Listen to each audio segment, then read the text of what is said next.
Hey guys, and this is Unit 4, Lesson 2 notes about the Civil War.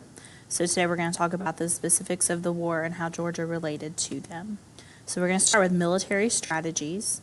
The first military strategy that the North or the Union used was the blockade of Georgia's coast. So the strategy was to close all southern ports using these armored ships called ironclads to prevent cotton exports and imports of weapons and other things from foreign countries. So basically cutting Georgia off from getting any kind of aid from any outside countries. The second strategy was to destroy Confederate armies on the battlefield because the North felt like they had a stronger military. And the third was to lay waste to the southern land so civilians would call for an end to the war. The lay waste strategy was known as total war, and it was to completely wipe out the entire way of life of a group of people, burn down buildings, destroy crops, kill their animals, things like that, so that the civilians, the ones that were not fighting, would see such devastation and call for the war to be over. For the Confederacy, the Southern strategies were to wear down the Union armies so that the Northerners would decide to end the war, because a lot of the major battles at the end were fought in the South, and the Southern armies were more familiar with that land. The Confederacy also used swift raiders, which were small little ships to help break through the Union blockades. Sometimes that was successful, sometimes it wasn't. And the final one was King Cotton diplomacy, because remember, in the South, cotton was the major crop. And the southern states relied on shipping that cotton to other countries to make money. So with King Cotton diplomacy, the idea was to convince France and England to help the Confederacy by stopping the export of cotton to these countries. Because of the Union blockade, the Confederacy could not ship cotton overseas. So the South was hoping that since France and England wasn't getting the cotton that they were used to getting from the Confederacy, that these countries would come over and help fight with the Confederacy, but that did not work. So outside of Georgia, a couple of notable battles. One was the Battle of Antietam. This was the bloodiest single-day battle of the entire Civil War. The Union Army defeated the Confederacy during this time. The second most major battle outside of Georgia that occurred during the Civil War was obviously the Battle of Gettysburg, which is probably the most famous of the battles. It lasted over 3 days in July of 1863, and again, the Union Army defeated the Confederacy. Freeing the slaves. This was from the Emancipation Proclamation. This is something President Abraham Lincoln issued in September of 1862. This was a document that stated that the Southern Confederacy had a choice.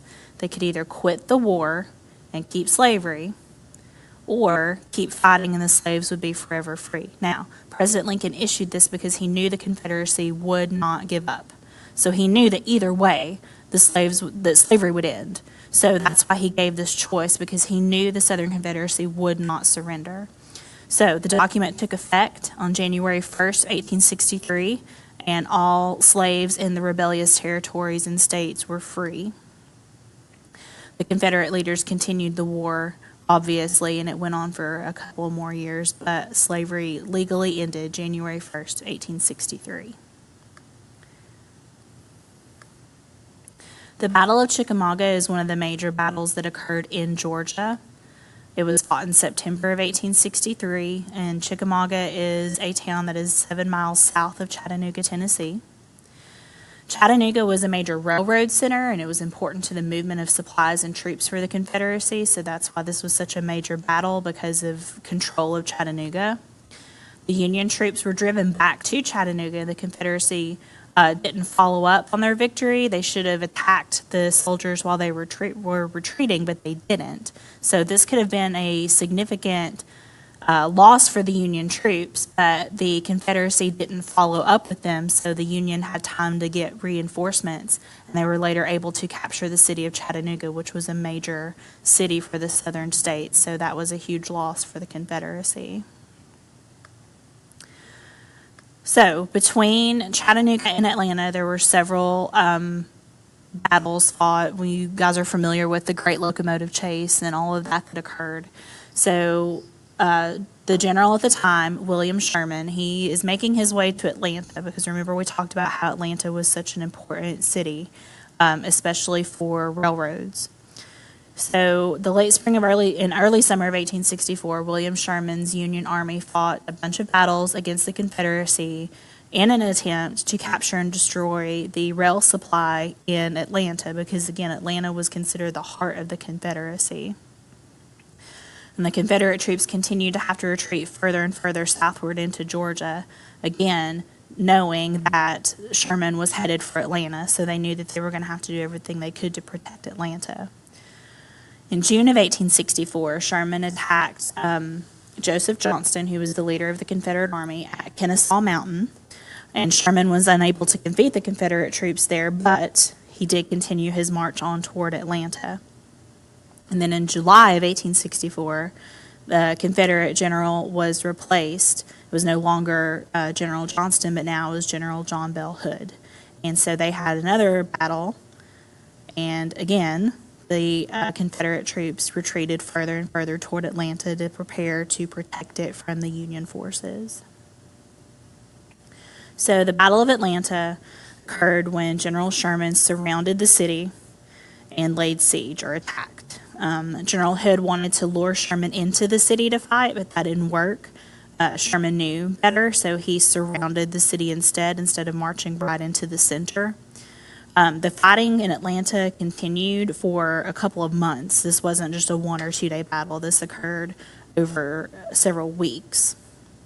And so eventually, the Confederate troops and the citizens of Atlanta that stayed were finally evacuated from the city on September 1st of 1864. And at that time, General Sherman burned the entire city of Atlanta. Almost 90% of Atlanta was burned or completely destroyed. And that led to the final blow to the Confederacy, which is Sherman's march to the sea. So after burning Atlanta and taking control of the city, Sherman and his troops continued their lay waste strategy, which I told you was total war, wiping out everything completely. And they decided to take off toward the city of Savannah. So the Union Army destroyed everything in its path in the entire 300 miles from Atlanta to Savannah. They burned a 60-mile wide path where they stole things, they destroyed crops, they burned down homes and businesses, and just, again, total war. They ruined everything that they could.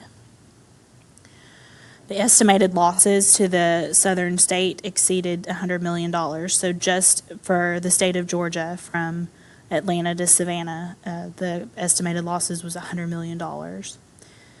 So finally, Sherman makes his way to Savannah. He captures the city, but he does not destroy it. He did not burn it down, but he did capture the city in December of 1864, and he actually presented the city of Savannah to President Lincoln as a Christmas present.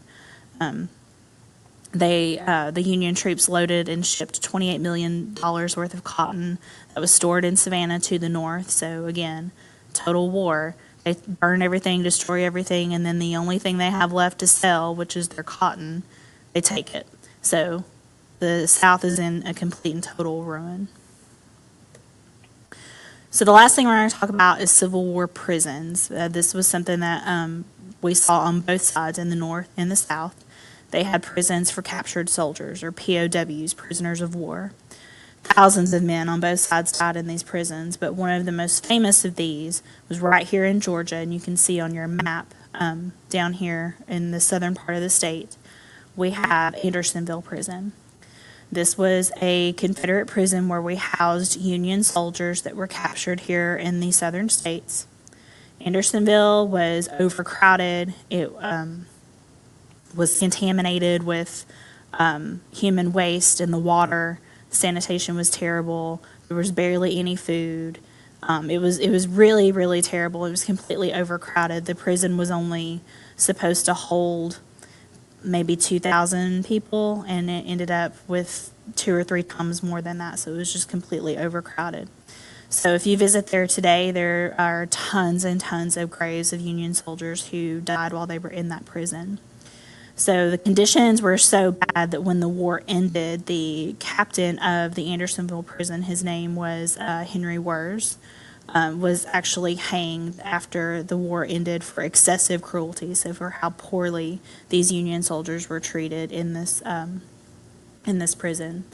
So there is a Georgia Story video that goes along with Andersonville that we will watch later, but Andersonville is now home to the National Prisoner of War Museum, so if you ever make your way to South Georgia, you can visit Andersonville and kind of see firsthand what the situation was like.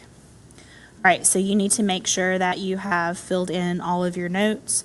If you need to pause this or go back and review anything, do that now, and we will continue on after you have finished your notes.